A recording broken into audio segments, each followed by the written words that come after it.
தங்கம் வைரம் வெள்ளி தள்ளுபடி திருவிழா. தங்க நகைகள் சேதாரம் 1% குறைவு. வைர நகைகள் கேரட்டுக்கு 5000 குறைவு.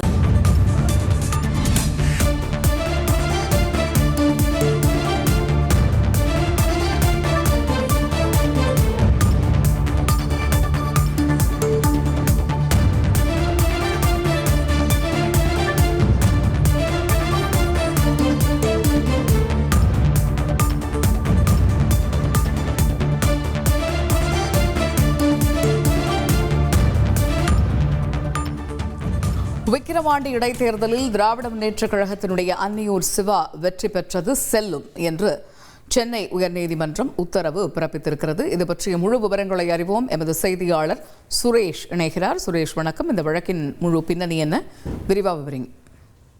வணக்கம். விக்கிரவாண்டி தொகுதி சட்டமன்ற உறுப்பினராக இருந்த புகழேந்தி காலமானதை அடுத்து கடந்த ஆண்டு ஜூலை மாதம் அந்த தொகுதிக்கு இடைத்தேர்தல் நடத்தப்பட்டது. இந்த இடைத்தேர்தலில் திமுக சார்பில் போட்டியிட்ட அன்னியூர் சிவா 67,757 வாக்குகள் வித்தியாசத்தில் வெற்றி பெற்றிருந்தார். இந்த நிலையில் சிவாவின் வெற்றியை செல்லாது என்று அறிவிக்க கேட்டு தேசிய மக்கள் சக்தி கட்சியை சேர்ந்த ராஜமாணிக்கம் என்பவர் உயர்நீதிமன்றத்தில் தேர்தல் வழக்கு தாக்கல் செய்திருந்தார். அந்த தேர்தல் வழக்கில் இடைத்தேர்தல் என்பது முறையாக நடைபெறவில்லை என்பதால் அவருடைய வெற்றியை செல்லாது என்று அறிவிக்க வேண்டும் என்று கோரிக்கை விடுத்திருந்தார். இதற்கிடையில் தனக்கு எதிரான இந்த தேர்தல் வழக்கை நிராகரிக்க வேண்டும் என்ற கோரிக்கையுடன் அன்னியூர் சிவா தரப்பில் உயர்நீதிமன்றத்தில் மனு தாக்கல் செய்யப்பட்டிருந்தது. இந்த மனுவை விசாரித்த நீதிபதி இளந்திரையன் அன்னியூர் சிவாவின் மனுவை ஏற்றுக்கொண்டு அவருக்கு எதிரான தேர்தல் வழக்கை தள்ளுபடி செய்து உத்தரவிட்டிருக்கிறார். விரிவான விவரங்களை வழங்கியமைக்கு நன்றி சுரேஷ்.